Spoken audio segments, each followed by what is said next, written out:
So-called. It's a daunting track, and the cars, as you can see, are making their way out onto the grid for their final 30-minute race of 2018. Delighted to welcome alongside me official Ferrari GT driver and darned good bloke he is as well, Sam Bird. I don't think I was too dramatic in my introduction of this circuit. It is something else, isn't it? It is stunning. Well, hi everybody. Thank you for tuning in to watch the biggest race of the weekend so far. You're right, David. It's stunning to drive. Really is. Well, let's take a quick reflection on what an incredible season we have had in 2018 and just some of the venues that we have visited.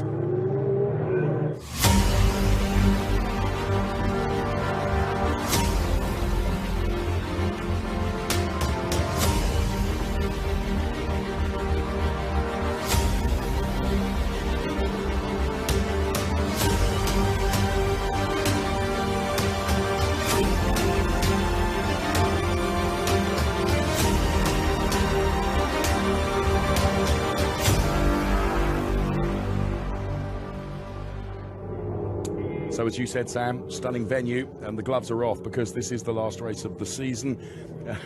I'm almost tempted not to ask this question, but would you perhaps as a driver go into this with a different mindset than you would ordinarily, because the championships are all done and dusted? Yeah, absolutely, you have to. It's a little bit like the Macau Grand Prix. It's a one-off special, and you only want to win, to be honest. It's no good going, well, I'm going to settle for fifth today.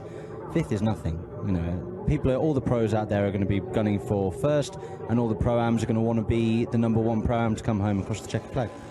And we were talking off-air about, as we look at David Fuminelli, who's perhaps the most local driver, lives Lesmo, and was explaining as a kid he used to break in through the gaps in the fence to come and watch Formula One when they were here practicing, you know. And, you know, the heritage of this place is something that's almost in his blood, and he's going from P2 on the grid. Of course, it would be the icing on the cake for him, wouldn't it, to take this title? Yep, it would be. I mean, a local lad, that would be very special for him. I think I've raced David actually in GP2 years and years ago. You know, I think he's the only one from that grid that has that kind of experience. I'm sure that'll pay dividends here today. And actually, local knowledge, track knowledge, when it comes to a race which is so competitive with such talent, and we're looking at Nicholas Nielsen, the Formula racing driver, races for that team, who has been so dominant this season. He's another one, like David Fuminelli. Nicholas Nielsen has had single-seater racing in German Formula 4, which is certainly not to the level of GP2, of course, but nonetheless, he seems to have found his natural home, Sam, if I'm allowed to say that. Yeah. If I were to pick a driver to win this today, I would say Nicholas Nielsen. If I were to pick a driver that is to become a professional paid driver, I would also pick Nicholas Nielsen. The one thing, though, that he's got to get past a very experienced Fuminelli and a very hungry Grossman, who, as we were speaking about before, this is the one thing that he hasn't won in the Ferrari Challenge sort of era. Yes. So, you know, you've got a very hungry guy on pole, you've got a very experienced guy in second, you've got the fastest guy, in my opinion, on the grid in third. It can be a cracker today. Yeah, I think you're right. It's going to be 30 minutes filled with great action, I feel sure. Something else I want to talk about, Sam, is the fact that, you know, Fuminelli, single-seater racer, Nielsen with lots of good categories beneath him, and not least of which he still coaches in karting. Björn Grossman is, you know, he goes to work every day. He races cars at weekends. I think, and it sounds like I'm selling the Björn Grossman CV, I'm not, but actually, as an impressive racing driver who does not do this as a profession, I think he has extraordinary ability. Yeah, considering it is a hobby. Yes. Whereas the others, it's more of an occupation. That's quite astounding, especially to be on pole here today. Is he going to get the fairy tale ending? I mean, we're going to find out in 40 minutes' time, I suppose. You're right. We just saw Fabian Volvend, the lady racer, who is the quickest of the AM drivers, and goes from P4 on the grid. Quiet contemplation there in the car for Nicholas Nielsen. The combination of him and Formula Racing has been formidable this season, and will he be able to take that, what I call the gold roof, at the end of the 30-minute race? Well, here's just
me longer than you by dint of age rather than ability. When Ferrari put a weekend on, a Finale Mondiale weekend, it is extraordinary, isn't it? Yeah, not only because of the drivers, not only because of the cars, but also because of the people who support and that are passionate about this amazing brand. That's what really makes it so special. Don't think too many other sports car or car brands can have that kind of emotion. I always remember many, many years ago when I was at first asked to join the Ferrari family.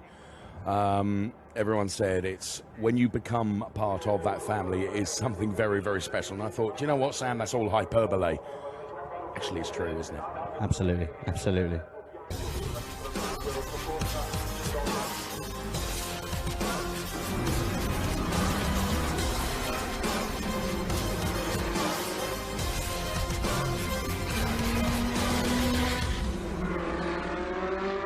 So just ahead of the start of Finale Mondiale for Trofeo Pirelli.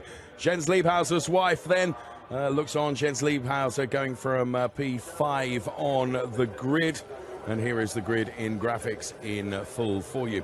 Something else to factor into this, Sam, is that, to my knowledge, across the whole 4 or 5 day weekend, actually, that we've had here, not sure that the Trofeo Pirelli drivers have had any, if not dry running at all. Therefore, they kind of don't have a reference, do they? Because this race is dry. It's the first time we've had so much rain this weekend. I think actually the first race might have been okay.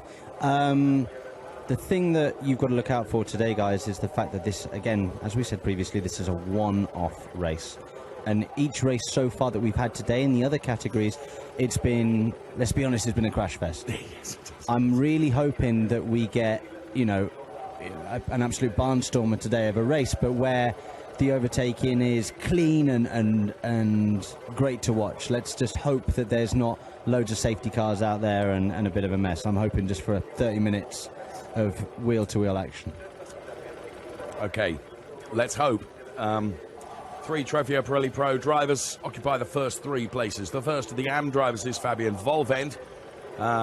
And do bear in mind that we mix the Trofeo Pirelli Pro and AM drivers together. And not only that, we mix the best drivers from Europe, North America, and Asia Pacific as well. So the Ferrari management team walking down the grid. And as always, there are some of your GT Racing colleagues, Alessandro Pierguidi and James Collado there. This is about the race that we are about to see, but it would be remiss of me, Sam, not to inquire of your season this season in your racing categories, and one of which, of course, WEC is continuing. Absolutely. I believe myself and Davide are having our strongest season to date in terms of how we're working together with our engineer. It hasn't gone to plan, not for any mistakes that we've made, but look, we're going to keep on pushing till the end. Well, we wish you well, of course. So, down the grid, always supported by management, and there, the Fabienne Volvend fan club on the grandstands, and there is the car. Fabienne Volvend, another extraordinarily successful racer who seems to have found her natural home again in a GT car. I was talking about her in a Tin Top series a couple of seasons ago, and just was there or thereabouts, but didn't really shine. But in this GT category, Sam, or the challenge category with these big GT cars, she seems to have shone. Well, she's currently in the Pro-Am category, and she's leading that on the grid here. She's ahead of 12 pros. So, I mean, if she stays on next year, I'd like to see her as a pro, not as a Pro-Am. Well, because she's clearly got the speed. To be fair, she started as a pro, and then this miraculous Ferrari kind of way they juggle the drivers around. She got taken out of pro and put into AM, and I think she's kind of like an AM plus, isn't she? Yeah, I would agree, but clearly capable of hanging towards the front. Yes. So I hope she stays there for her sake today. Yes. Well, engineered by Octane 126, and we just saw another one of the lady racers from the Ferrari Challenge. Agata Smolka, who had the race of her life to a podium in the world final in the last race, so well done to her. Chris Froggatt, now this is another remarkable story, Sam. 2 seasons ago, the man had not raced a car. Goes off to Dubai, does some racing to get the points for a license, comes into the Ferrari Challenge and has an okay year. This year he has blitzed it, absolutely blitzed it. And there is talk of him continuing perhaps in the Challenge next year, but maybe also going into Blancpain or something like that in a proper GT car. Yeah, he has proven that he's just improved, got better throughout the year, and he's gone from, in my opinion, sort of being towards the front at the beginning and now dominating the second half of the season in his category. It's every element of what Chris does as we look at Cooper McNeil, another hugely successful driver, of course, just come off the back of an IMSA success. But you look at Chris Froggatt now, he's lost lots of weight, he's more physically fit than he ever was, apparently he's studying data much more, and he's the last one to leave the paddock, you know, so he's taking it very seriously, Sam. As you need to, at this kind of level, as you need to. So Cooper McNeil then, probably the tallest driver on the grid, 7 foot something. So Grossman, Fuminelli.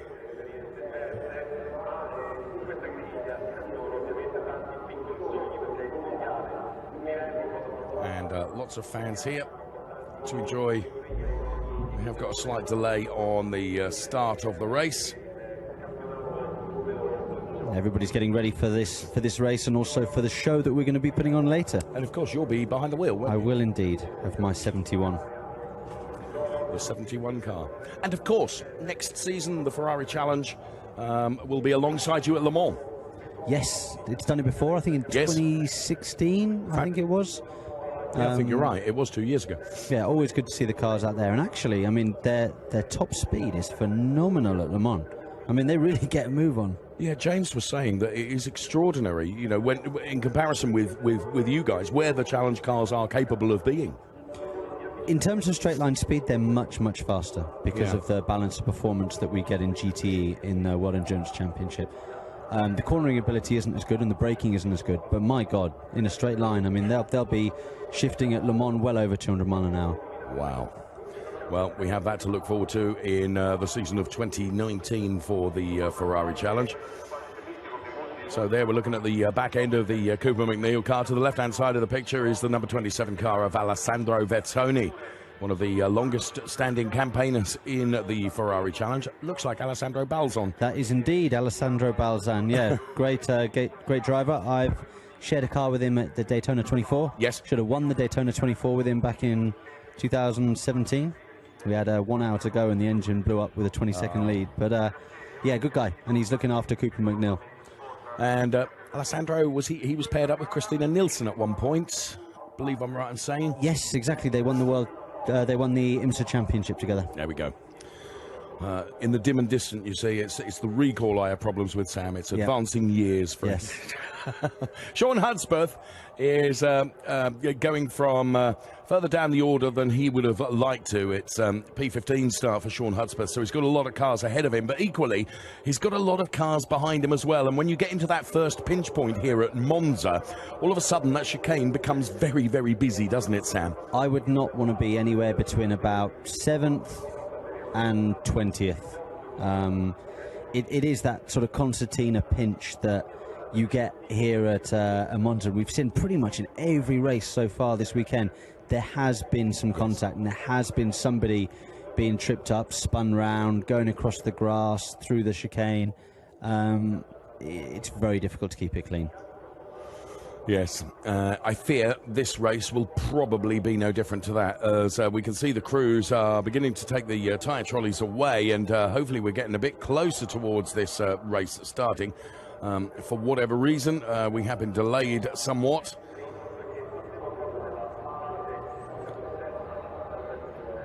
So the number 2 car there of David Fuminelli on the front row of the grid alongside Björn Grossman, both very, very hungry for this world title in the Trofeo Pirelli category of the Ferrari Challenge. And there you can see everyone making their way off the grid. So who's your money on? I think the determination is such that I think Björn Grossman. You think Björn Grossman? Okay. Come on, so actually I earned a bet in the studio here. I'm going with the young whippersnapper with Niklas Nielsen. If he can somehow work his way past Fulminelli, I think he can get the better of Grossman, as, to be honest, as he has most of the season. It's great that Grossman's there. It's great that Fulminelli's there. I think they add a very different aspect to this race. If Nielsen was starting from pole, he would have the ability just to disappear. Yes. Now he's got to work past two much more experienced older men who will want to put him in his place, as it were, for this one race. Rather than tell you beforehand, I took a pound off James Collado yesterday. Yeah, well, you won't be taking a pound off me. Okay. Staying firmly in my pocket. You watch. Come on, Niklas. So Niklas Nielsen then is the sporting bet prediction from Sam Bird, and it's not a bad one, that's for sure, but he has got to get past David Fuminelli and Björn Grossman. And as I said in the build, Björn Grossman, he feels that he's been cheated out of this title before. It's one that he desperately wants to win. His championship chances were wrecked really by the dominance of Niklas Nielsen. Yep. This is the one opportunity he's got in terms of one-upmanship, because he's ahead of him on the grid. And there's no championship points up for grabs, therefore the pressure is off. Everything from Octane 126, the team's point of view, has been driven and steered towards this one race, in my opinion. Absolutely, absolutely. Yeah, Björn Grossman leading the world final in Daytona 2016, if anybody remembers that. His tyre blew up on the banking. Pirelli had a couple of issues with some tyres going on the banking, and he unfortunately was one of them. He will want to put that right this afternoon. The other close one today, David, I think, is Chris Froggatt versus Fabien Volvend. Yes. I think that could be a great battle. Yes, I think you're right. And I wouldn't rule, having watched him across the two Asia-Pacific races this weekend, and of course Rinaldi Hutasoy, who's also got the pace. The disadvantage he will have potentially is the track knowledge of Monza will not perhaps be as great. But I wouldn't certainly write him out of the equation. And of course we then have Cooper McNeil, who just wants to cut a swathe through the pack. Absolutely. We will see if he is able to do that. So we still await confirmation from race control as to when we will actually get this race started. 30 minutes to come in the Ferrari Challenge, and from our heli then you can see just off the back of the Parabolica to the start-finish straight here, and to the right-hand side is this huge paddock complex which is built, including the Ferrari garden and the iconic Monza cars from Ferrari that are in a showroom there as well. It is a fantastic event. Well, with the engines being fired up, we await the Hublot safety car to move, and that means that the formation lap will be underway. We are just but a few seconds away from that, I feel sure. So 3 pro drivers, Grossman, Fuminelli, Nielsen occupying the first 3 places. Then it's Fabien Volvend ahead of Jens Liebhauser, Chris Froggatt, Sam Smith, the returnee. Sam Smith missed a few rounds this season, the British driver, but he's back in And then it's Rinaldi, Hutasoy, Cooper McNeil, Alessandro Vezzoni rounding out the first 5 rows of the grid. The final race of 2018 ahead of the Ferrari show to come a little bit later this afternoon. What a show that will be as well. Featuring not only F1 cars but the GT cars as well, and simulated pit stops and much more besides. So there, Beppe Scanetti then, former Ferrari Challenge champion, now safety car driver for the series, leads the cars away on their formation lap, and Björn Grossman immediately starting to weave from side to side. This is the one that he really wants to win. I recall, as Sam Bird alongside me has said, you know, the disappointment of losing that through no fault of his own in Daytona. And when he closed the car door, having got out of the car, Sam, he didn't close the door, he threw the door closed, and it ended up where the passenger door is. I mean, that was the venom and anger he had at just having felt that ripped out of him. And Sam, you've been in that position, you know, where things have been taken away from you through no fault of your own. That's a bitter pill to swallow, isn't it? Oh yeah, but it's that's part and parcel of racing, David. Yeah. It happens. You've got to be able to deal with it. He can use that today as positive energy. Yes. He can turn that around and use it.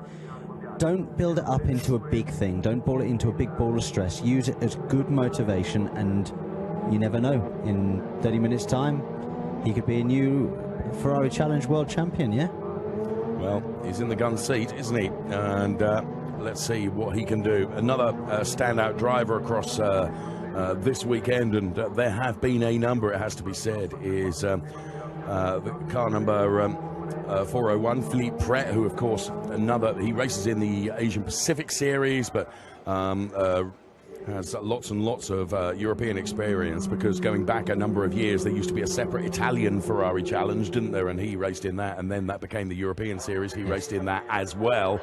So he knows this track pretty well, and he will be an interesting one to watch, that's for sure.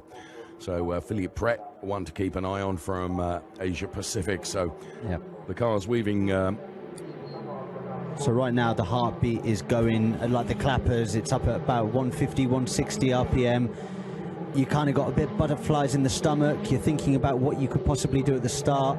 You're working on getting your tires and your brakes up to the optimum temperatures and pressures, and you've got to get a good start. That's what Grossman's got to do. Fuminelli, Nielsen, they're all going to want to get to that first corner in the lead. Yeah, I think as the lights go green, gloves, of course, will be off, and this will be a fantastic race. So the tension begins to build here in the studio as well, because they line up in grid formation behind the safety car.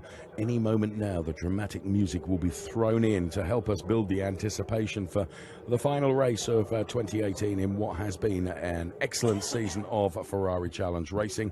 And there is the lighting gantry, and there is the tension beginning to build on the pit wall. Stand by, hold on to your hats, we're about to go racing.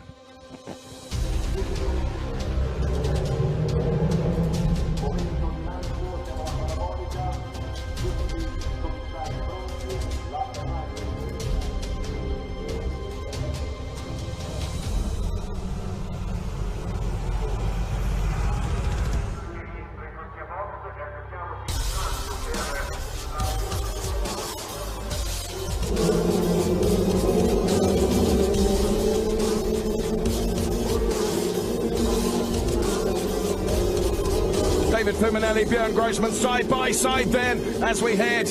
Now the lights have gone green and Björn Grossman looks to have the edge. Someone has gone out. And that looks like Henry Hassid, and Cooper McNeil is involved in that as well. And still they're crashing. That's going to be an immediate race suspension, surely. That's a red flag, absolutely. I didn't pick that up because, of course, I was looking at Björn Grossman and also at the David Fuminelli car, and that just kicked off behind. You can see everyone there. There is just one of the cars involved in that, the Benjamin Heights car. Thankfully, Benjamin is out of the car and is okay, and walks away, as you can see. Will be furious and bitterly disappointed that his race is over. Sam, did you see that unfold? Because I didn't. Honestly, I didn't. I was keeping a close eye on the battle for the lead at the front. Firstly, it's great to see people walking away from what looked like quite a nasty crash. Red flag, as was predicted. but no, I didn't catch it. Something has happened on the right-hand side of our screen, so the left-hand side of the track. Yeah. I think that somebody's gone for a gap. The gap has been closed, and then they've turned into the wall, spun back into the track, and people have been passengers. And at that point, Sam, you're really accelerating, aren't you? So the three cars involved, Cooper McNeil, Henry Hassid and Benjamin Heights. Well, we'll doubtless get a replay of that. Our first and primary concern is to make sure that they're all okay. We've seen Benjamin Heights out of the car. We can't say the same for Henry Hassid and Cooper McNeil, but I'm sure that they're okay. That was not the way we expected or wanted the race to start, to be honest. The race has been red flagged. Safety car was called for initially. I never felt that that was going to be enough because there is so much debris across the track. And there you can see the Christian Birchinger, the team principal of Octane 126. He, of course, is engineering both Björn Grossman and Fabian Volvend. And interestingly, Chris Froggatt had got by Fabian Volvend, I think, before they'd even got to the chicane. Yes, it looks like that way on the timing screens. But because it's a red flag at the start of the race, will they have to do a restart from their original position? I would have thought so, because they haven't even completed a lap. No, exactly. So I think it might be a little bit messy. It might take a bit of time, but I believe Fabian will start again ahead of Chris. So let's have a look here. Let's try and work this out, David. So Sam then, experienced, successful racing driver, as he says, he wonders whether a gap was gone for but began to close. It just looked like that, and I think that was Philippe Pret. Yeah, he's closed the door on Cooper, who's then gone into the other one, who's then gone into the other one. Now, I'd like to see that again before I absolutely commit, but the colour scheme on that car would indicate to me that that was Philippe Pret.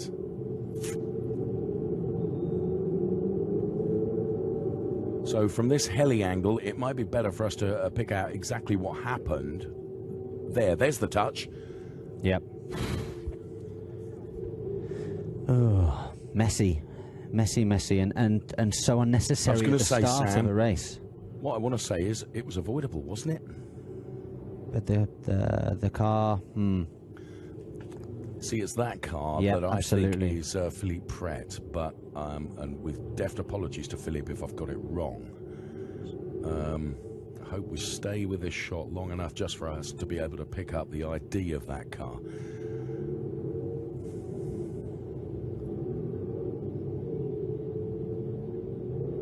I mean, and there were various drivers there that actually, there's many more drivers got involved in that than we've so many innocent parties that have been involved in that. Completely unsighted. There's nothing they can do, really, is there? There might be a couple of cars that are damaged at the moment, yet might be repairable. I mean, of course, those four at the back, they're done. Those cars, you might as well put them in the skip.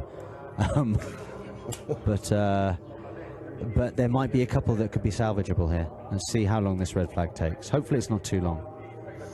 Well, there is certainly a lot of debris to be cleared up. There's the Christian Overgaard car number 45. Christian Overgaard racing for the Baron Service team. And I tend to agree in that I think once everything is sorted out, given that one lap wasn't completed, I think we're going to have a complete restart.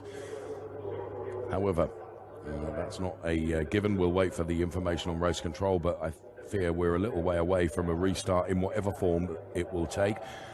Just a reminder to you that you are with us here for the Finale Mondiale Trofeo Pirelli Pro and AM World Championship across all the regions. So that's the kind of damage that I'm talking about. That is quite a heavily damaged front bumper. However, you could say that enough tank tape can hold that together, or could they quickly get a new front bumper? That's Mark Muse's car, so yes, gaffer tape. All good cars are held together with gaffer tape. Yeah. I don't quite like the bulge in the bonnet, but yeah. No mark on your wheel. It's drivable. It's fine. Get on with it. Yeah, so, and like me, you think that there will be a number of cars like that that have suffered not race-stopping or race-ending damage, but just... Well, you saw the cars bounce back across the track. Now, some cars could have picked up debris and had a puncture, so now they would get a free option to change that tyre. Yes. Or front splitter front bumper damage from hitting another car that slowed down considerably to avoid the accident. Yeah. Those are the two kinds of damage I think that you would see now that are salvageable and that you could still race with. Rob Hodez is the car that we were looking at there. So the first of the recovered cars are being brought back into Parc Fermé on the low load, as you can see to the right-hand side of your screen.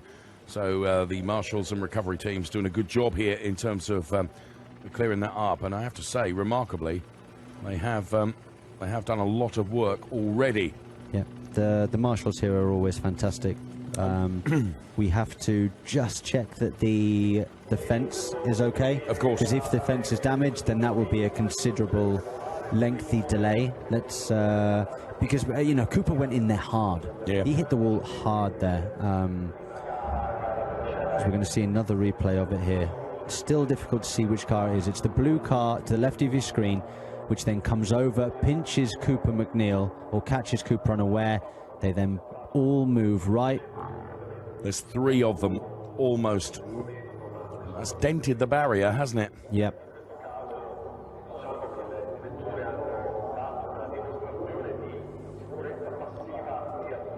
The Hublot sponsorship getting a bit of a bit of a dent.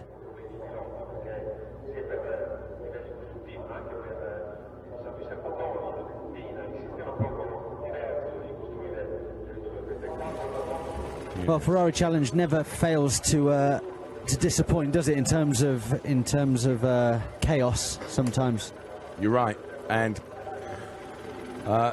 with the championships, as I say, done and dusted, this is always going to be one of those races that I'm afraid to say, like the two previous World Final races, was always going to have some drama in it. We perhaps didn't expect it to be A, quite so severe, or B, actually that part of the pack, although perhaps I'm not surprised by that, because there are just so many cars out there on track. So 29 cars started the race. I wonder how many cars are going to restart the race. I think we'll be about 5 short. Okay. Well, I think if we are only 5 short, Sam, that we'll have done a jolly good job, if you know what I mean. Or well, the car you will have did nothing. The car will have done a jolly good job. Yeah. We must also say, and I mentioned this in the race earlier, and you did give due credit to the marshals and the stewards, and not only the marshals and the recovery team for their hard work, but of course, without those marshals, I wouldn't enjoy the sport I enjoy. You wouldn't participate in it. Around the world, we rely on them, don't we? Of course, they are absolutely essential. Okay, whilst this red flag situation, let's take a look at some of the XX programs that were out on track earlier today.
Sam, this looks positive. Pit lane going to open at 13:25.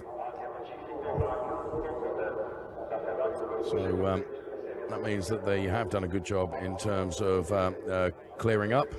So we've seen the XX programs. Let's take a look at the F1 Clienti now.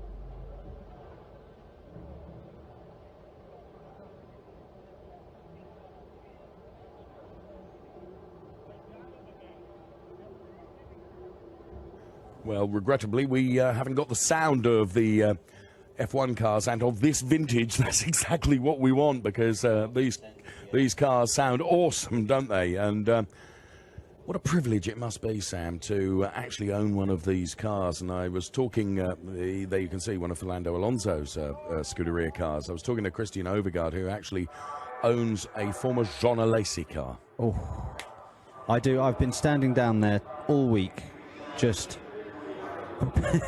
praying that somebody says, Sam, do you want to drive it?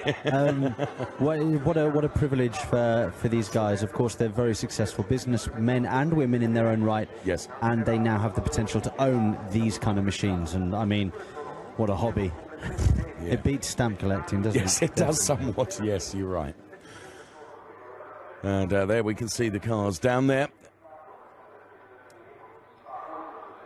Ex-Felipe Massa, owned by Chris Ulrich. Kind of for Massari sort of race helmet there as well. Yeah. He's only recently purchased it, actually. He had his first run out at Fiorano a couple of weeks ago, and then this was his first go outside of Fiorano, and he's absolutely loving it. And these cars, they're lovingly maintained by the engineers back at Maranello, aren't they? And you know, they are taken to Racing Days events and special privileged events at circuits all around the world, to be fair, where the owners can stretch their legs with them. Just another special part of the Ferrari Challenge, Ferrari events that they do. You know, the FXX scheme, the F1 Corsa Cliente scheme, the Ferrari Challenge, all, you know, poised towards customer racing at a high level. And we must mention, as was revealed last night, although we've known for some time, that Ferrari Challenge, for the first time in its history, will have its own dedicated UK series, which of course is of huge interest to you and I, and it's launching next year, 2019, visiting circuits like Brands Hatch and Silverstone and Croft, interestingly, and just up the road from me, Snetterton. Yep, they've also announced the GT3 club scheme. That's right, the Club GT, where, yes. Anybody can buy a 488 GT3 car, and there's no BOP, so you can go as fast as you want. Yes, yes. That is... enough said. Yes, yeah, I think... Should we get into that political discussion? It's probably best we don't, isn't it, Sam? How much time have you got? Ferrari passion, live your Ferrari passion, and, well, a lot of people in that grandstand doing just that. Apologies for the delay, but a huge start incident means that well, the clock has gone back to 30 minutes, Sam. Interesting. That's a good thing if they've done that. I mean, we wanted to see a full race.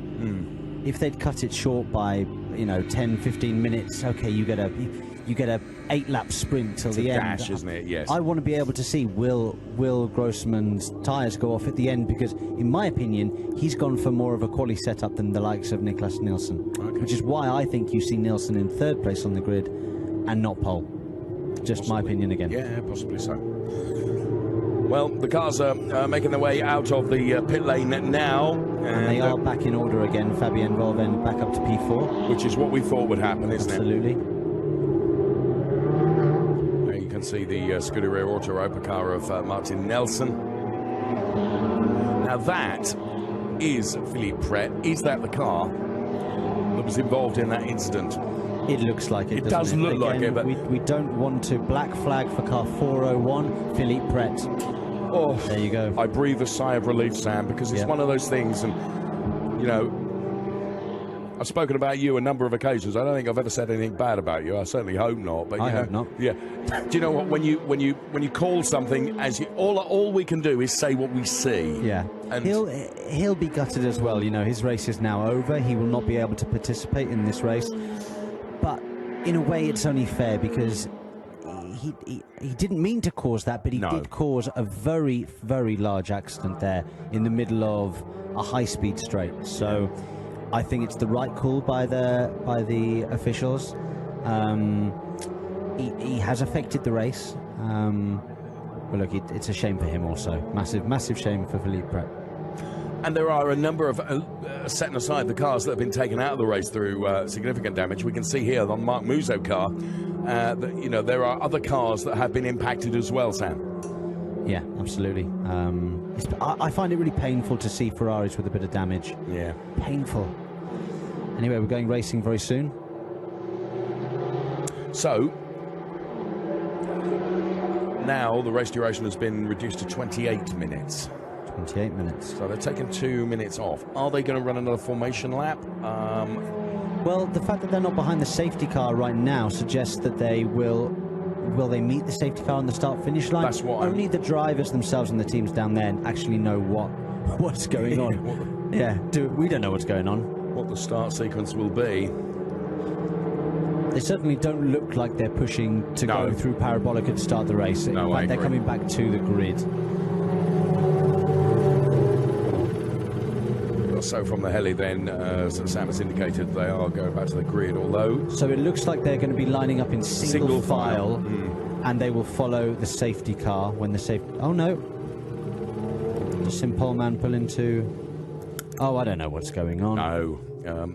We will... no, they are going into their grid boxes. Yeah. Well, I was with you because it looked like they were all single file. But there, the safety car is ready to pick them up, so there's going to be another 25-minute race now. Lap. So, yeah, with every minute that passes, we lose another chunk of time, don't we, in terms of the race? So we're down to 25 minutes now.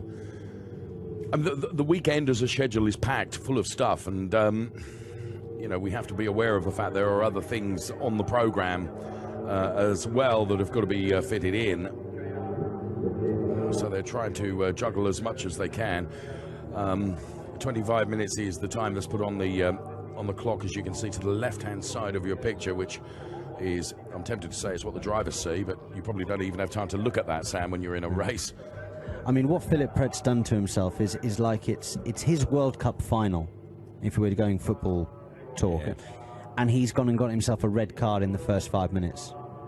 That's what has just happened, and as you see, his car now being pushed off the grid. We've now had confirmation that the race distance will be 25 minutes, so around about between 12 and 14 laps, depending on the pace.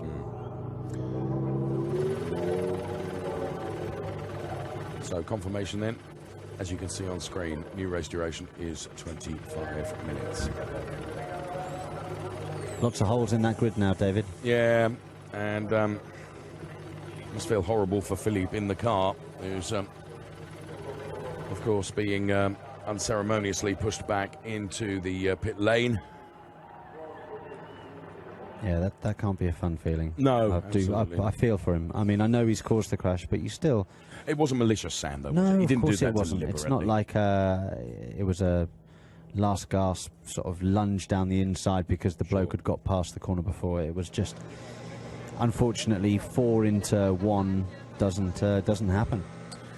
There he is, Beppe Scanetti, talking to David Fuminelli, of course, both Italians. And Beppe Scanetti, to the right-hand side of your picture, without crash helmet, is the safety car driver and former Ferrari Challenge champion that I was talking about, who's one of the loveliest guys that you could wish to meet. And I've had the privilege of being taken around the Paul Ricard circuit with him at the wheel, Sam. And for a man of slightly advancing years now, by Jiminy, he can still drive. Still got it. So speaking about the race yesterday that I watched David Fuminelli defend against Nicholas Nielsen in the wet, but all the same defended.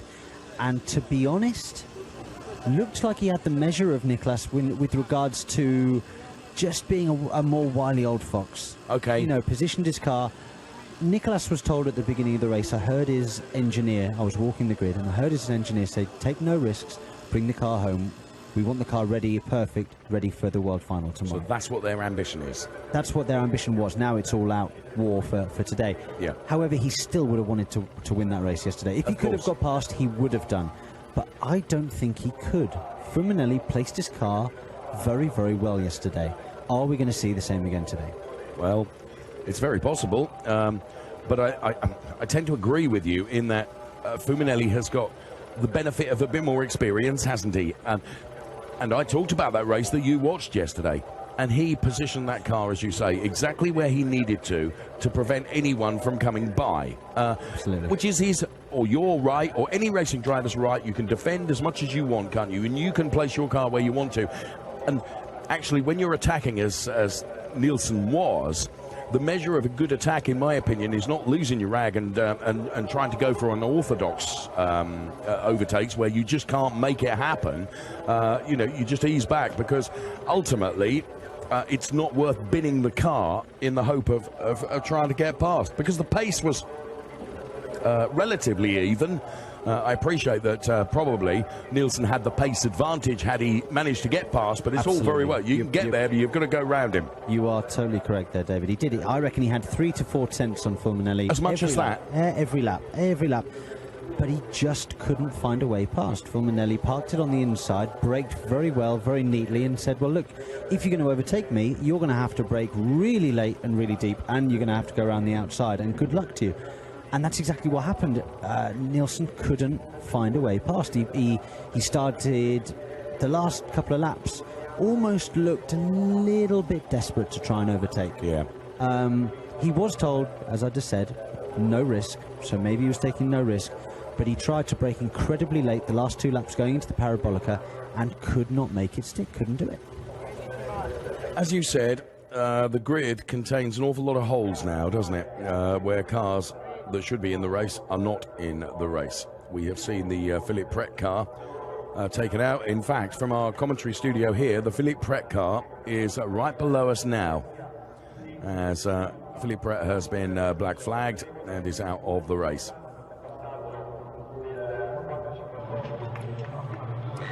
And there is the 408 car of Ronaldo Hutasoy, who's an outsider, in my opinion, that I'd potentially put some money on for this race. Alongside him is the British driver Sam Smith, Ronaldo Hutasoy then, and there's some of the spectators. So the first 4 places, or the first 2 rows of the grid, will be as we were, with Björn Grossman, David Fuminelli, Nicholas Nielsen, and Fabien Volvend. Interestingly, in the space of but a few hundred metres at the original start, Chris Froggatt had got by not only Fabien Volvend, but Jens Liebhauser as well. That must be frustrating. He'd done a good job. He's got to do it all over again, Sam. Again, part of racing. Yeah. And, you know, that the rule states that if there's a red flag on the first lap, it goes back to original positions. Yeah, he'll have to do it all again. However, it's not like she's out of touch. It's not like she was 20 positions in front. No. She's there. She's within touching distance. She's 1 row ahead. It's there. So the pit lane has been closed, so I don't think we're far away from the race, the restart. The safety car will lead the cars away on a formation lap. We'll get a full restart, but the race duration has been reduced to 25 minutes. Beppe Scanetti then inside the Hublot safety car, ready and awaiting the instructions from race control as to when he can start the formation lap. And a somewhat depleted grid. And there the cars are started.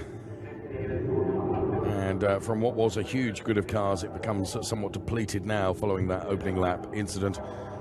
Even before we got to the first chicane. One of the keen and eager photographers here, ready to capture some of the action from the Ferrari Challenge Trofeo Pirelli Pro and AM Drivers World Final, where we pit Asia Pacific, North America, and Europe all together. So right now on our timing screens, it shows the original positions for the start. However, we now know that Cooper McNeil, Philippe Pret, and some more are missing from that mid-pack. We're not entirely sure of all the cars. No. And we're going to get a good indication after Sector 1. Yes. But for now, we actually don't know the order from about 10th, 11th down.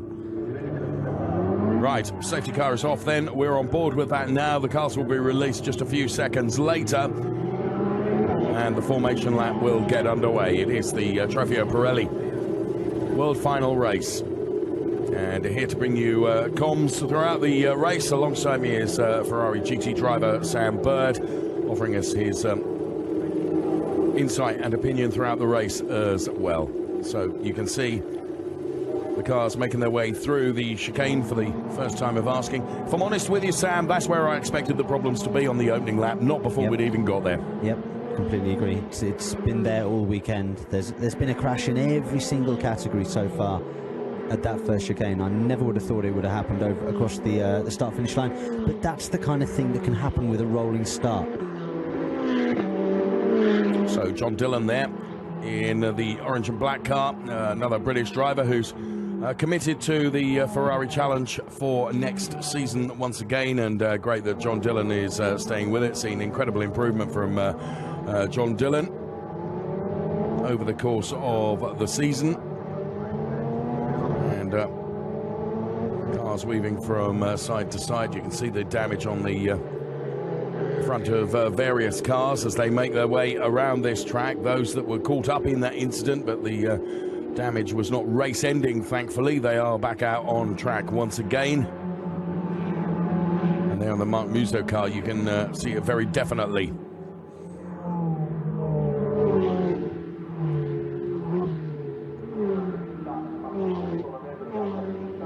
So Björn Grossman then, who had psyched himself up for the start last time around, has got to re-psych himself.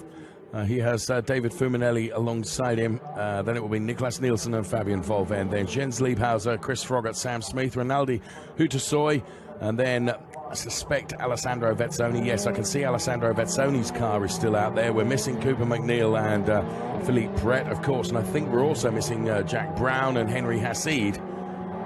But as Sam says, once the race gets underway and we go through or get into Sector 2, we'll have a better understanding of who has made it out on track and who hasn't. So, again, it's down to Björn Grossman and David Fuminelli.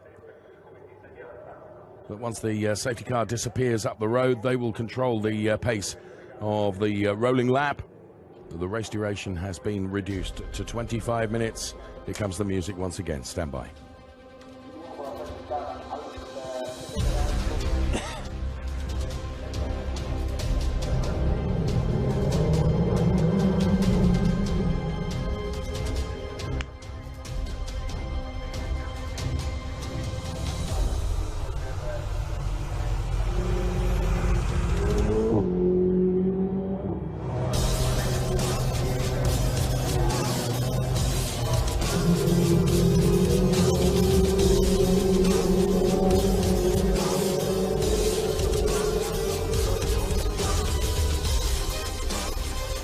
The lights go green then. Let's go racing. Björn Grossman, David Fuminelli. Grossman got a better start that time because he is at least half a car length ahead of David Fuminelli, I think, as they head up towards the chicane. Niklas Nielsen is looking very lively indeed. Fuminelli, though, in the second stage looked like he was the king of the late breakers. They go side by side through the chicane, and Fuminelli puts himself ahead of Björn Grossman, and here comes Niklas Nielsen. Grossman has got damage. Got penalty. Yeah, he's got damage. Big shame. Oh, and feel for him. Well, once again, this title will have been taken away from Björn Grossman. So now, a fight between these two guns then. David Fuminelli and Niklas Nielsen. Jens Liebhauser is up to P4. P3, Fabian Volvend. And Nielsen already all over the back of David Fuminelli, so it will be a repetition of what you saw with, of course, Fuminelli putting the car wherever he can to try and deny Niklas Nielsen. So we have just under 24 minutes on the clock. And Fuminelli. I wonder what's happened to Grossman. Surely it's a suspension or a puncture from that small contact. Yeah, because there wasn't enough contact, was there? No. I mean, I mean, all tyres are susceptible to damage on curbs, aren't they, Sam? They are, but they also rubbed a little bit, and I'm just wondering whether there's been some damage in that small contact. Oh, and here comes Nielsen then out of the stream of David Fuminelli, who just lets the car drift to block his line, doesn't he? Here's Alessandro Vezzoni on the inside of Sam Smith. So into the Parabolica then. And the order is Fuminelli from Nielsen, then Liebhauser and Fabian Volvend, followed by Chris Froggatt and Alessandro Vezzoni, who's on a real charge here. Here comes Nicholas Nielsen, puts himself to the outside of David Fuminelli. Again, they both break. Fuminelli lets the car go to the middle of the circuit, and Nicholas Nielsen has to yield and put the car in behind the David Fuminelli car. The car, you can just see that Nielsen's back end just stepped out a bit on the exit of that of the middle part of that chicane, Sam. Absolutely. Fuminelli's, I think he's just going to back him up into Liebhauser, backing up, and hope that Liebhauser puts pressure on Nielsen. In actual fact, that's what's happening right now. It is. So you're in this invidious position where you're hunting but being hunted at the same time. So Nielsen, his focus is going to be taken away perhaps from the attack on David Fuminelli by virtue of the fact he's got to defend against Jens Liebhauser. Yeah, it's a game of chess now for Nicholas Nielsen. How can he try and outsmart David Fuminelli? What does he need to do? How can he position himself on an exit of a corner or force Fuminelli into a mistake where he can then get the inside for the next corner? That's the thing. Right now, Fuminelli's shown him the door to the outside every time and then braking late. And Nielsen doesn't have a way past. Or he didn't yesterday. Sure. He hasn't so far.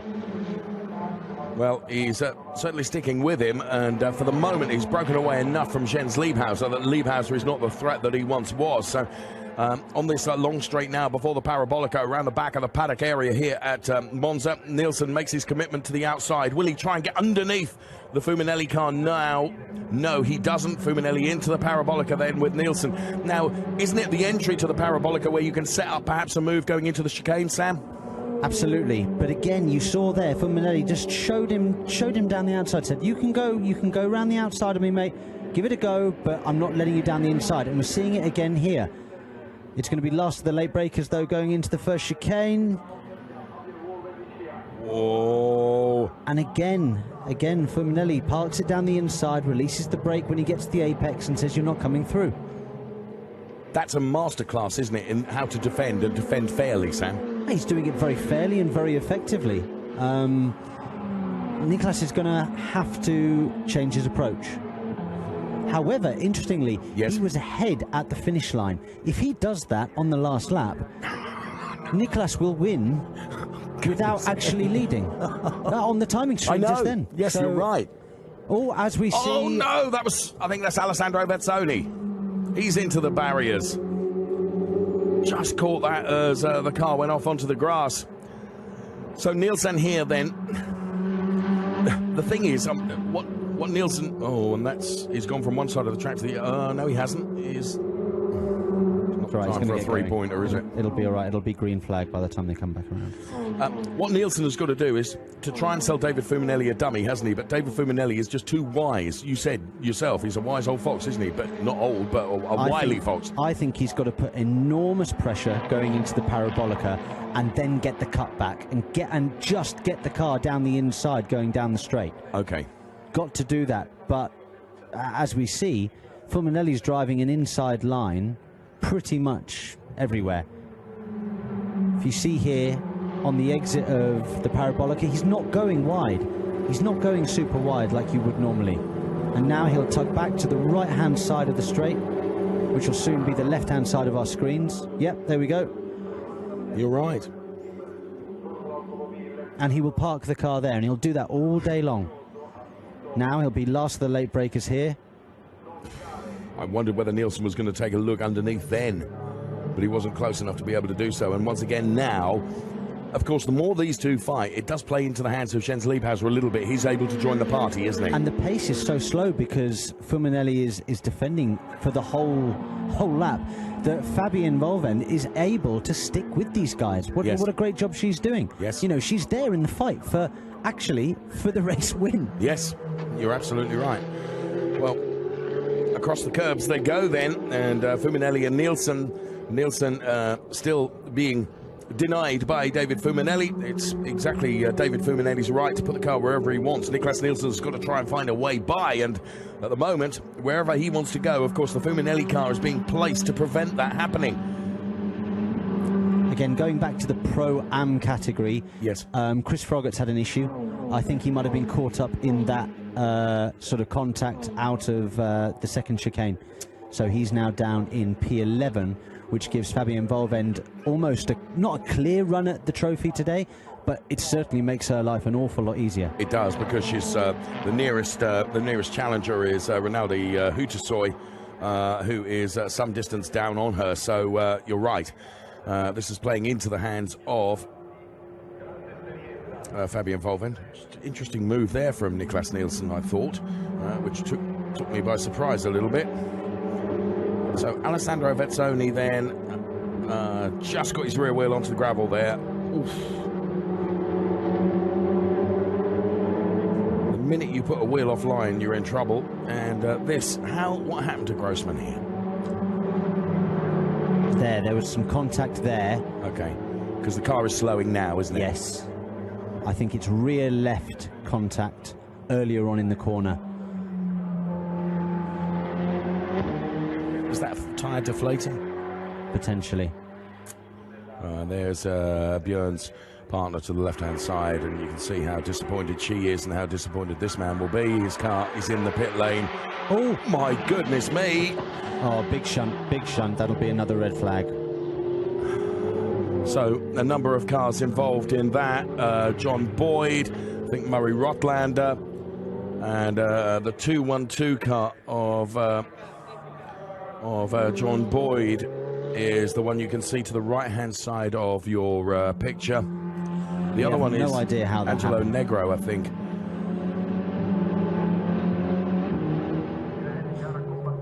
So there is the 251 car of Rob Hodes, following the car of Tommaso Roca. Oh, so John Boyd then, as I mentioned, in that 212 car. Pleasingly, good to see that Angelo Negro is out of the car, and the other car that is involved in that is the Murray Rotlander car. It'll be good to see Murray out of the car as well. So the safety car has been deployed. Again, another one in a straight line. That's a very dangerous crash. And Tommaso Roca was, of course, there was nothing he could do to avoid being picked up in that. No. He was minding his own business. Look at the right-hand side of your picture at the speed there. No, that's very dangerous. Very, very dangerous. I know we've said it lots of times before, Sam, but when you're on the grass and the grass is damp, you actually accelerate, don't you? But also, he was very lucky. The car was slightly airborne going over the sausage curb at the apex. Yes. If that car had made good contact with that sausage curb, that crash could have been another 3 times as bad. Well, thankfully, Murray is out of the car and is perfectly okay. So this crash is now under investigation, as you can imagine. David, such a shame, because we were having a good final up till then. I know the red flag and everything, we put that to the back of our minds. We were enjoying the chess match between Niklas Nielsen and David Fuminelli, and the longer the safety car stays out there, and I think this is going to be a lengthy one, the less racing these fans here at the track and the fans at home are going to be able to see. Less racing. You're right. I'm sure you just stand there in bewilderment almost. Now, the incident involving cars number 92 and 27 under investigation. That, of course, was the earlier incident with Alessandro Vezzoni and Sam Smith, not this incident that we're looking at. So another big recovery operation. We've got just under 14 minutes on the clock of race duration remaining.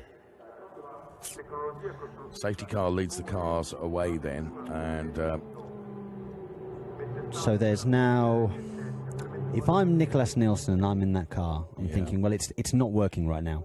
Okay. I've got to change my approach. How am I going to change my approach? I've got a safety car restart. Right, that can be where I can catch him napping. That could be my in to try and get the lead. Okay.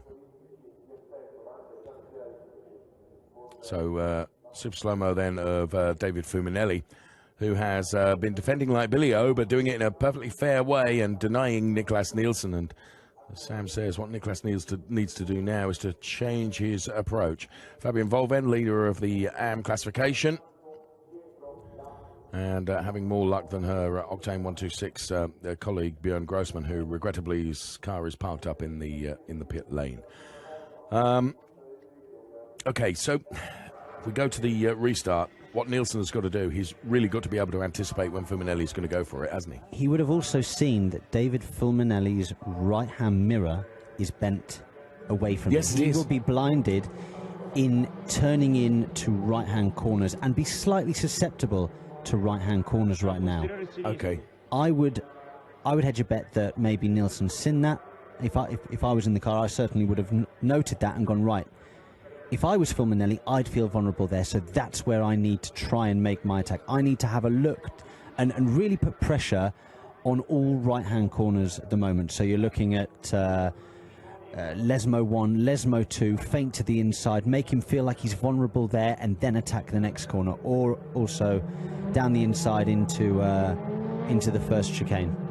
Okay. It's really fascinating to sit here and listen to you, and when you're in a race you are noting things like that, because that is all part of your strategy going forward to make you a winner. Yeah, you pick these things up over many years of experience. It's not driving and just concentrate on going fast is not enough to win races anymore.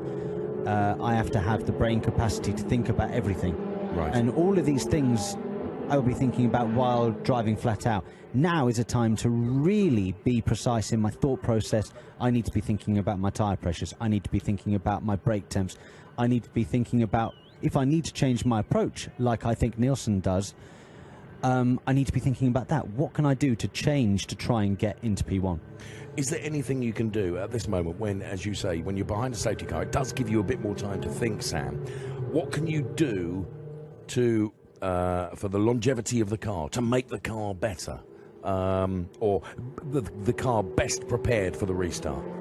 I mean, you just need to make sure that your tyre pressures and your brake temps are in the right window. If you need to make a brake bias adjustment, you will do that. Normally, right about now, because the brake temps will be a little bit lower and the pressures will be a bit low because you're not driving fast, you'll go rearwards on the brake bias for the restart. Okay. Half a lap later, you'll go back to a more forwards bias. Okay, all interesting stuff indeed. We are with the Hublot safety car now. Remarkably, the cars, as we can see, Maurizio Arrivabene there to the left-hand side of the picture. Most of the cars, I think, have been recovered. It's just a question now of somebody being out there with a broom because there was a heck of a lot of grass and mud trawled across the track because the sheer speed with which that car was sliding across the grass at the chicane. Yeah, I need a damn big broom. Yeah. So we're looking at the Fabian Volvend car then. Safety car is coming in this lap, Sam. Oh, good. We've got a 10-minute sprint to the finish here for the world final. So it's if Niklas has taken on board the advice that Sam has offered, he's been thinking about, right, I'm going to have to change my approach. I've got to catch David in a different way. And we will see whether he is able to do that, because we're going to have, by the time the safety car is round, it's probably going to be 8.5 minutes of real race time. So Fabian Volven then, the best of the AM drivers. And there, the tour going on down there in the garages.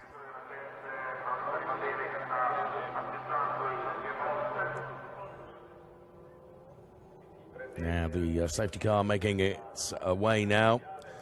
All cars weaving from side to side. Whilst this weaving is going on, Sam, I am guessing that Niklas is going to be just absolutely intent on when he sees that Fuminelli car go. which it does now. He hasn't done the best thing. He didn't stick with Fuminelli. Fuminelli used his experience and caught him napping there a little bit.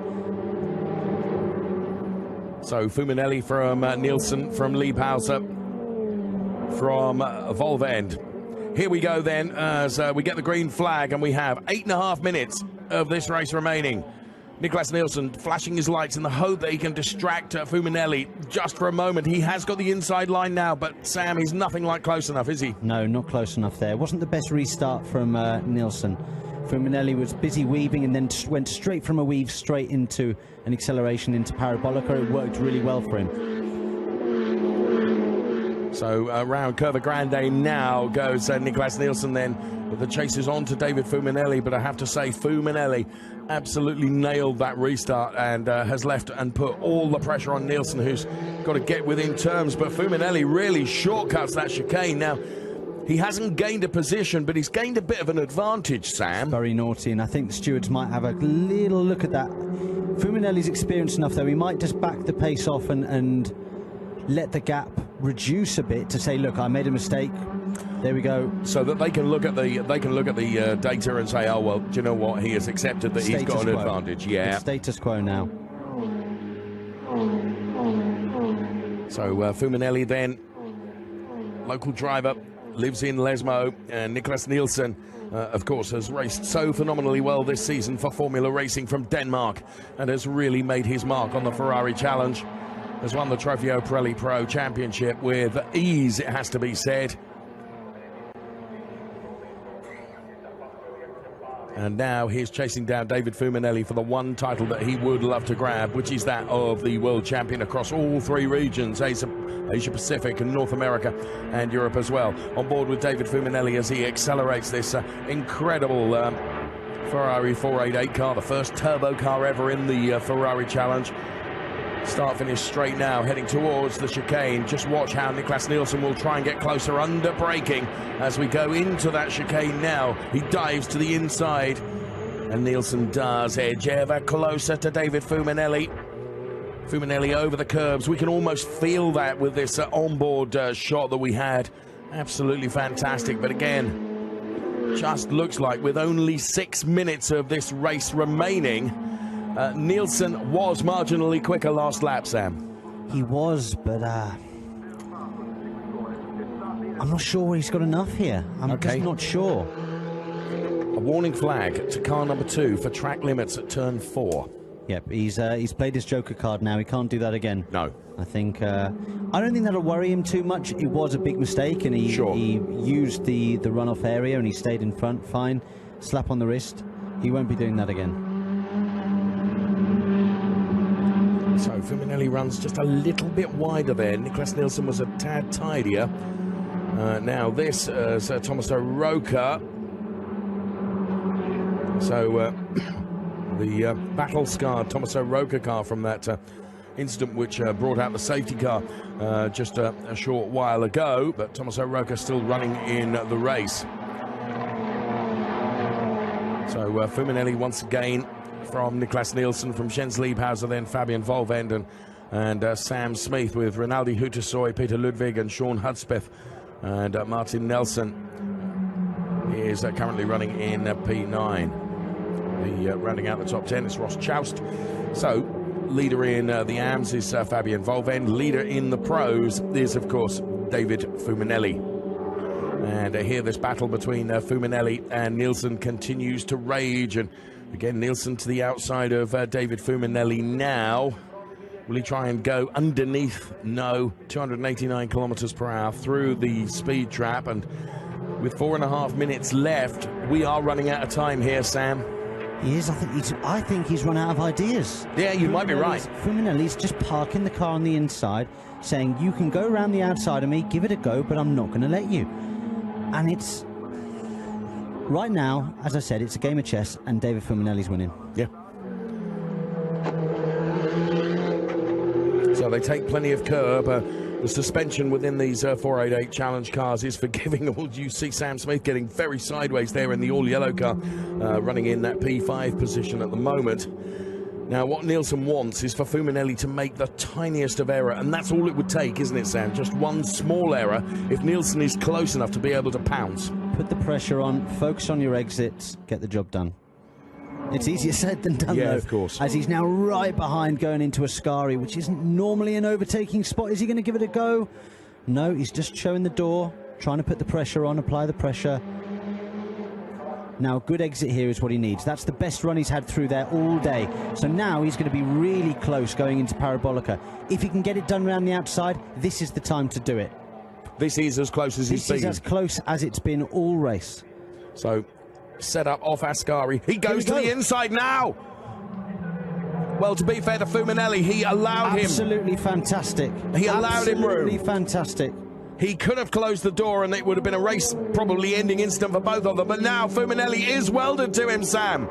This is going to be a fight all the way. Can Nielsen defend as well as Fuminelli has done? He's got 2 laps to go now. 2 laps to go. Fuminelli will not have liked that one bit. He got absolutely mugged there going into Parabolica. As they touch again, and they've both gone straight. They've both gone straight on. And Fuminelli, no, I'm sorry, that's not... Fuminelli's going to have to give that place back. Yes. Yes, he is. I mean, we love to see the fight between the two of them. Neither of them were going to be able to make that turn, and they didn't. Oh, if he doesn't give that back, this thing's going to be won in the steward's room, so hopefully he gives it back. Please not. Please not. David, just let Nicholas go by, because...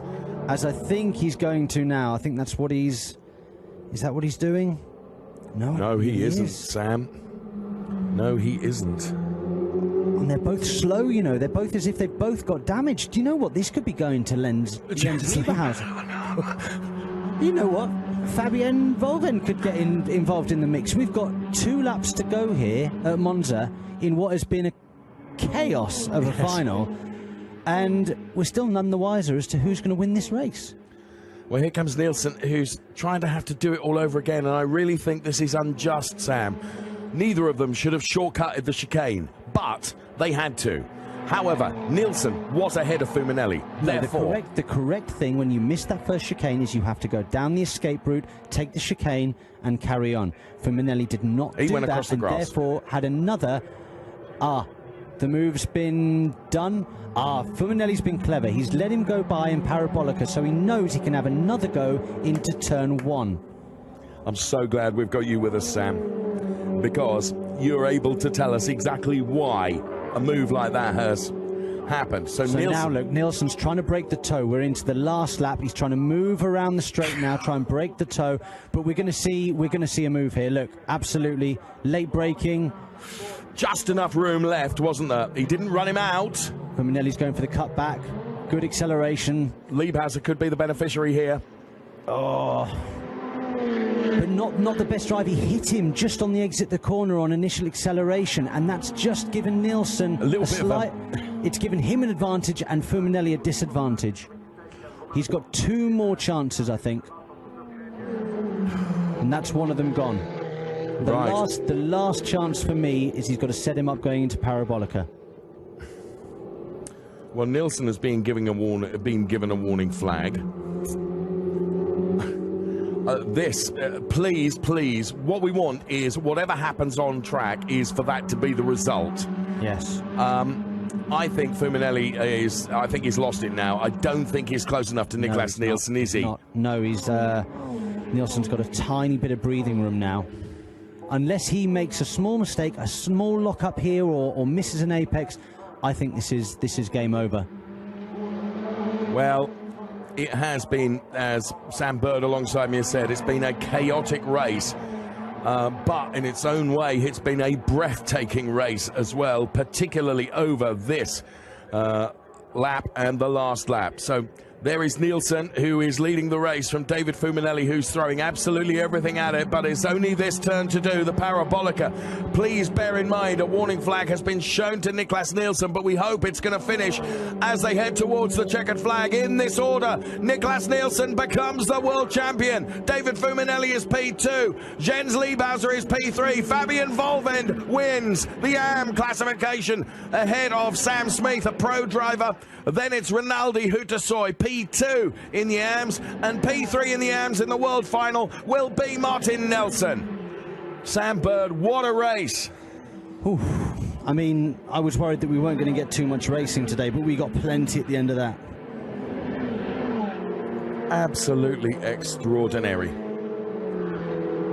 I mean, the move that he set up on Fuminelli, he jinked left, Fuminelli then jinked left, and then he dived to the inside. That's fantastic. Was that not the selling of the dummy, you know? Absolute selling of the dummy. Yes, it was. It said to Fuminelli, I'm coming down the inside whether you like it or not. If you turn in, we will both be out of this race. And now, what are you going to do about it? Is what basically Nicholas did with his car, and it was absolutely fantastic. Here it is, Sam. Here we go. Talk about it. To the outside, dive to the inside. There we go. And you saw Fuminelli have to turn out again because he thought, oh my God, well, if we both touch here, then we're both out of the race. And he just has to turn out, you see. That was reminiscent of a move in DTM this year between Timo Glock and Gary Paffett, where they did actually just touch. And here's the other one. See,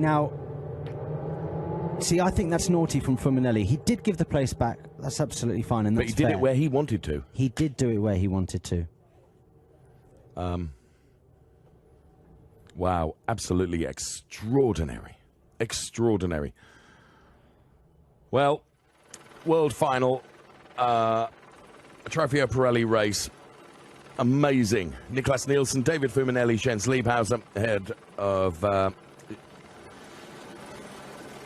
Fabian Volvend, then the winner in the AMS, Rinaldi Hutasoy second in the AMS, and Martin Nelson third in the AMS. See, the pace between the front few was not... No.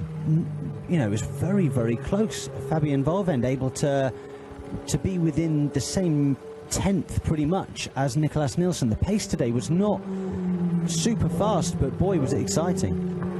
Absolutely.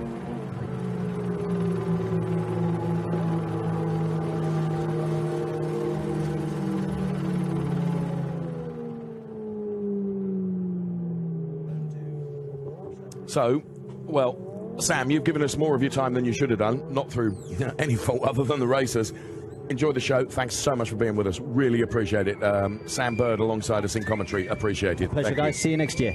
So there's David Fuminelli out of the car. It's going to be interesting to look at the reaction between David Fuminelli and Niklas Nielsen as he roars the car in to Parfume. And there is the team boss, Alan Jurgensen, is not in the picture yet. And the delight with Octane 126 as Fabian Volvend is lifted to the top of the car.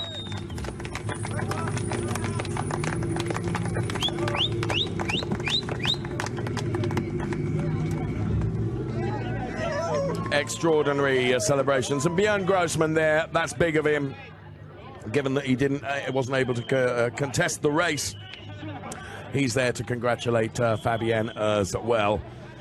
There you can see the disappointment on Björn Grossman.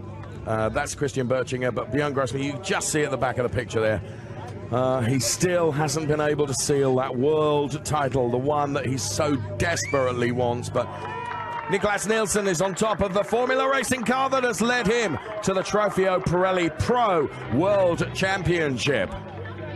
Let's take a look at the highlights of that extraordinarily dramatic race.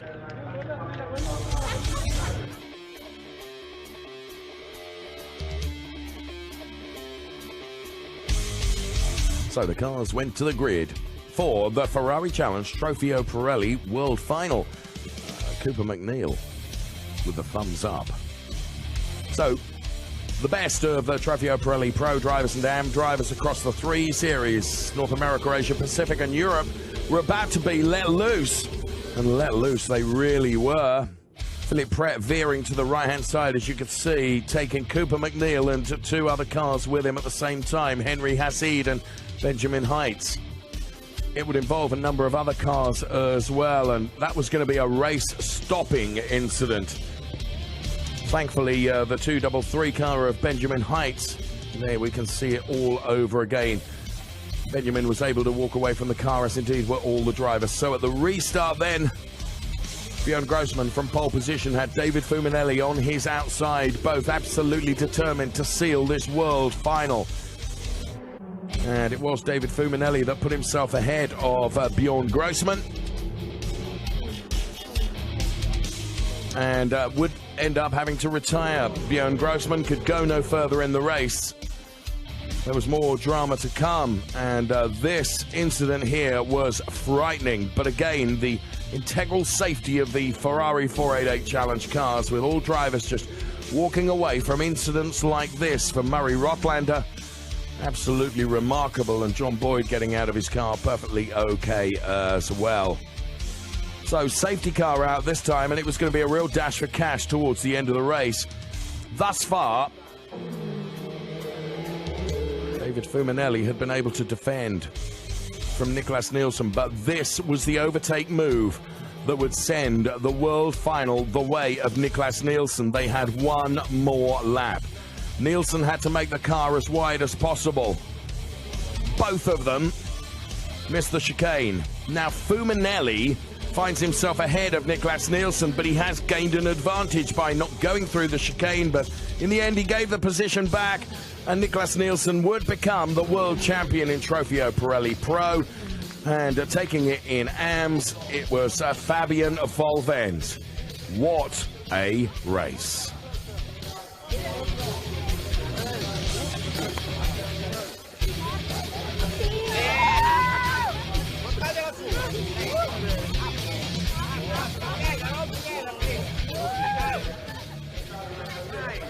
Oh dear. Christian, steady on. Oh, let's go up to the podium now.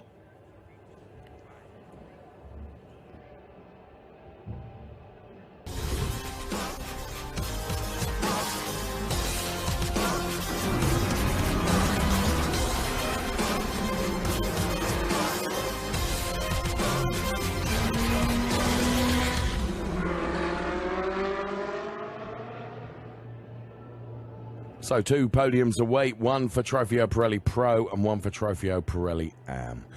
Classification in the pros, first of all, Niklas Nielsen, David Fuminelli, Jens Liebhauser, the drivers we are going to see on the pro podium.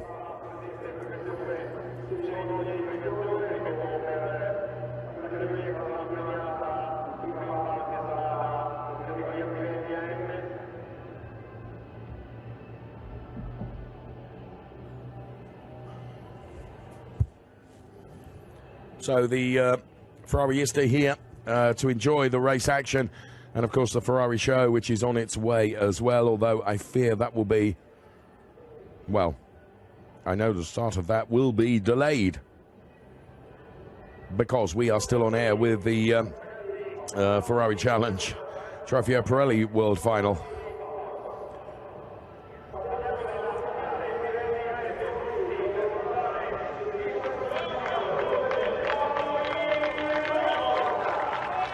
So let's get the podiums underway then. Alan Jurgensen to the right-hand side of the picture. There's Martin Nelson takes, so it's the AM podium first of all. Martin Nelson then on the on the third step of the podium, forgive my confusion. Rinaldi Hutasoyu takes P2 in the world final. And Fabian Volvend for Octane 126 wins the Trofeo Pirelli AM World Final.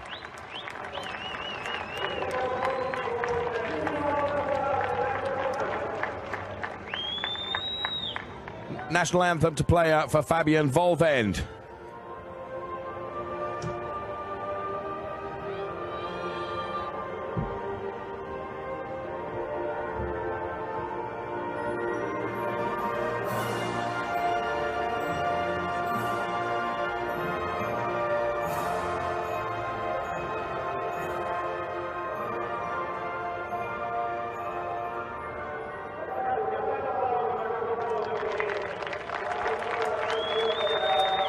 So the anthem plays out for Fabian Volvend.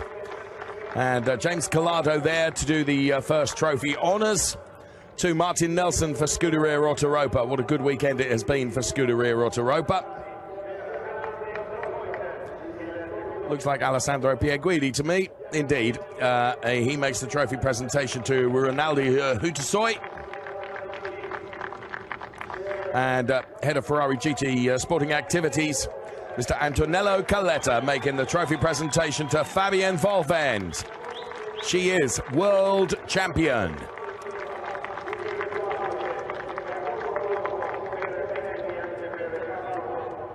And Mario Isola, the head of F1 and car racing for Pirelli Motorsport, who was one of our guests at the gala dinner last night, presenting the Pirelli trophy as well. So, top step of the podium, everyone.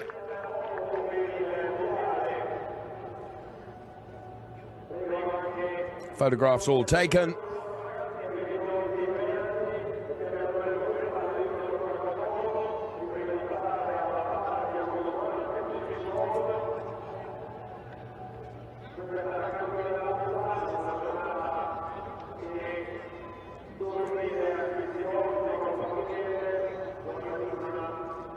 And their photographs taken for Ferrari Challenge Trofeo Pirelli AM World Champion. James Collado like a sprinter off and out of the way so he doesn't get soaked in champagne. Fabienne Volvend.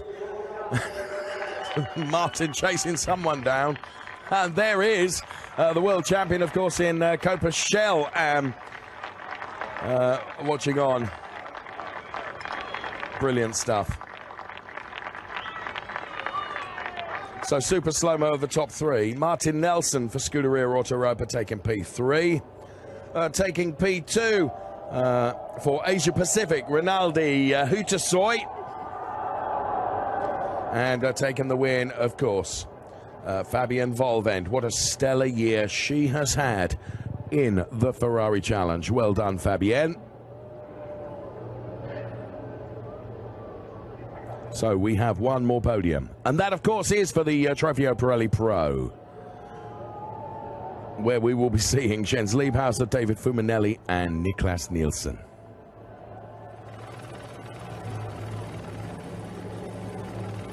Confirmation of the World Final classification then in the AMS. As you can see, it was Europe that takes the win and P3, but Asia Pacific in P2 with Rinaldi Hutasoy.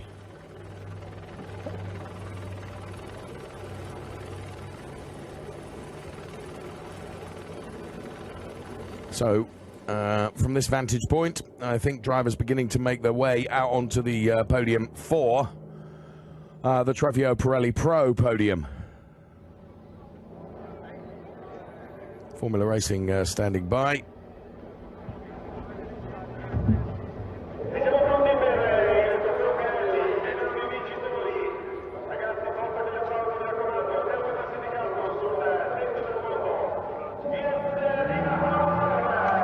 So P3, Jens Liebhauser. P3 in the world final.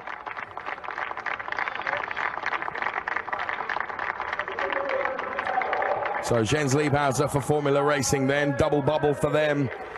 Because of course they are P3 and P1. David Fuminelli takes P2. He'll be bitterly disappointed. I think you can sense that in his demeanor. And here comes the winner, Niklas Nielsen. He has just rounded off a magnificent year in the Ferrari Challenge by taking the world final title as well. Congratulated by David Fuminelli and Jens Liebhauser.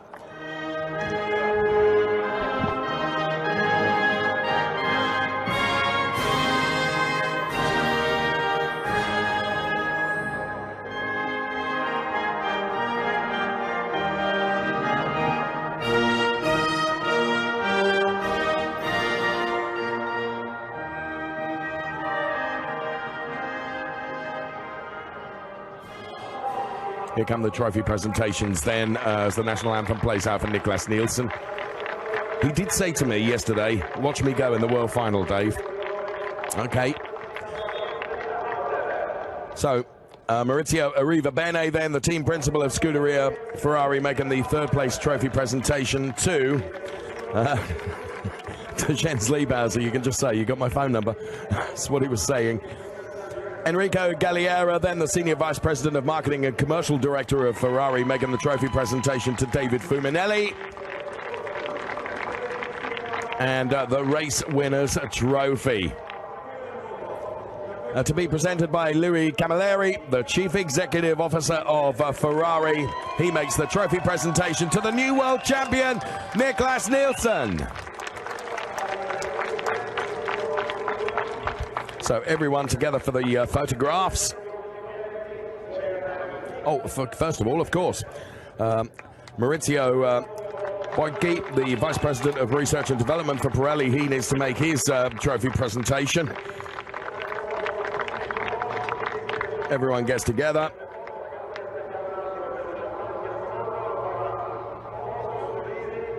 Lift your trophies, gentlemen, please.